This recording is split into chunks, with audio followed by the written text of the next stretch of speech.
Kierra and Arrow, I mean, this is a conversation I have been wanting and needing, because when we talk about the social justice movement, sometimes we never talk about what it is to be LGBTQ+, but also people of color. First, let's talk about what intersectionality means. Imagine a Venn diagram, and each part of your identity is a circle.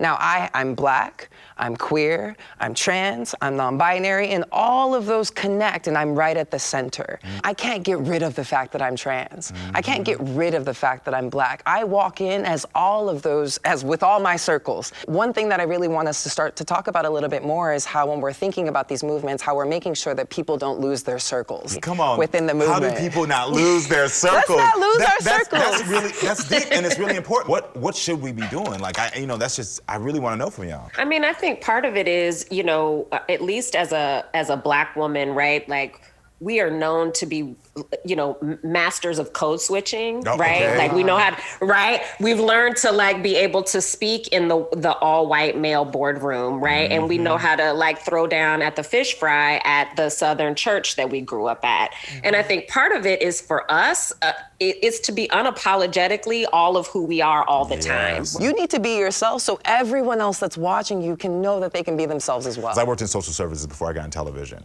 and I would work with LGBTQIA+ identified youth. And literally seeing my babies constantly locked up or accused of engaging in sex work just because they were congregating. And then and it was this thing of they knew okay, we gotta call Karamo because Karamo can run around the corner and he has a suit and tie on, going back to that respectability. And now all of a sudden it's the police is oh, you got them? Okay, great. We're not gonna take them in for no reason, lock them up, misgender them, throw them in the wrong, all these different things. The systems are broken, and I do think representation still matters, right? Yes. Like when I think about, so my ex-wife was a police officer here in DC. When she used to walk out into the streets of DC and a whole bunch of Black people were being loud, she didn't assume they were fighting. She knew Black people just are loud in the street. Okay, we can be loud sometimes and it's fine. Right? Okay. As a queer woman, right?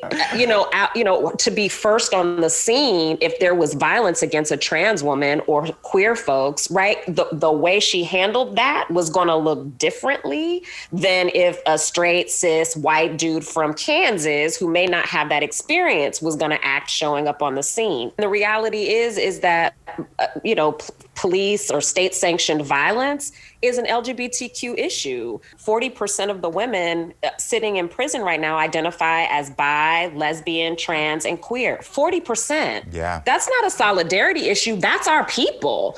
And the same goes with housing, right? The majority of of youth on the street are queer. Yep.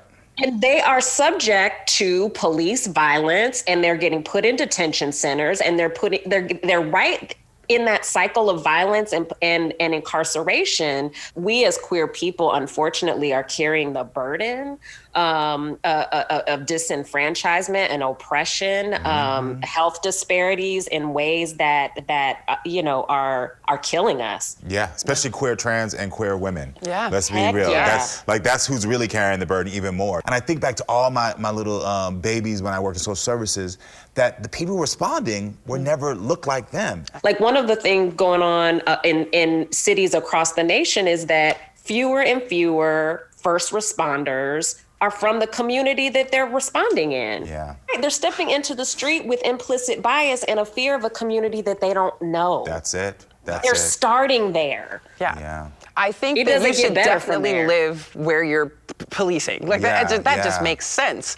I should be able to see you at the bodega. Live where you're protecting. Going to your thing about how communities can protect themselves. I think taking away that language of you live where you police. No, you're not policing me. We're protecting each other. And I think that came from your own language. Thank you know what I mean? Thank you. Yes. Live where you protect. Yes. So I wonder within this social justice movement, how much work do straight folks need to be paying attention right now? I have a few things to say to that. I think the first thing is, and this goes to dating too, sorry, but this is personal, y'all. I am so tired of all of my circles making it seem as if I'm like, you have to do me a favor. I am so pretty. You do not have to do me any kinds of favors. What I need is for you to recognize that me and all my circles exist. I don't like the perception that like straight people help us. You know, these black straight folks, you've internalized a lot of these messages of privilege and like you've been hurt, so now you want to hurt me and put me down.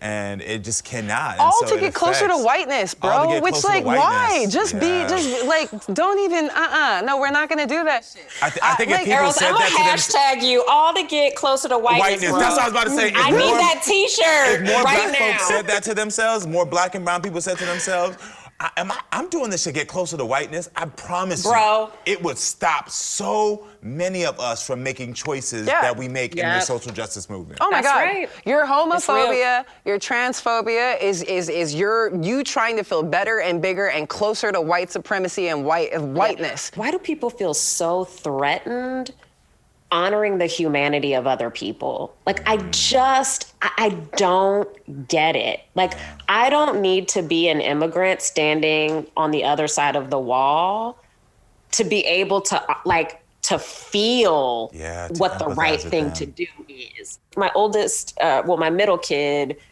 I was gonna say came out, but they don't really talk about it as coming out. They just talk about it as who they are. We were talking. I know, right? They were talking the other day, and we were making a new Gmail profile. And they were trying to, they ask you demographic information, your race, your gender, and they go, well, I don't want to put male or female. It says other. And I was like, okay. And so they check other, and then they ask, like, what pronouns? I was like, and then they go, they, them. And I was like, right. So I've got this non-binary 10-year-old who didn't feel the need to come out, but felt comfortable enough to just have a conversation with me as they were trying to figure out, like, of these choices and boxes, like what feels right to me. And I don't understand why anyone would be threatened by that, and how anyone wouldn't feel empowered. What I will say, a 10-year-old being like, I see myself here, and I own all of that. I think it's the most beautiful thing. I think we're all in agreement to that. This entire conversation, we have hit on so many important things, and I think we should always leave with, like, what's the solution here? You know, social justice is so big. How do we move this forward? What do you think, Al?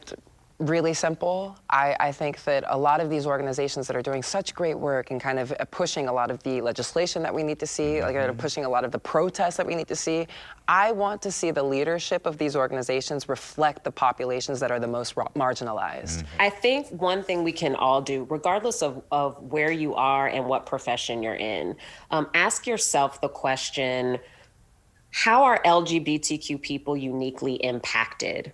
Right? What are the unique challenges and barriers? Whether you are a cashier at McDonald's and you are the first person to welcome a trans Spanish-speaking woman at your counter, or you're a healthcare provider. And then I would say, if you are a queer person, run for office.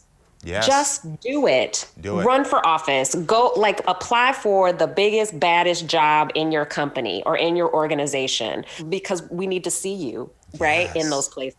Yeah, I think that's the thing for me of, like, we get to this place where we've convinced ourselves certain narratives. We start to buy into these narratives. And for me, what I'm taking away from this conversation as a solution I'm going to do in this social justice movement as I try to dismantle these systemic issues with all of our help and support is I'm going to continue just to love myself more.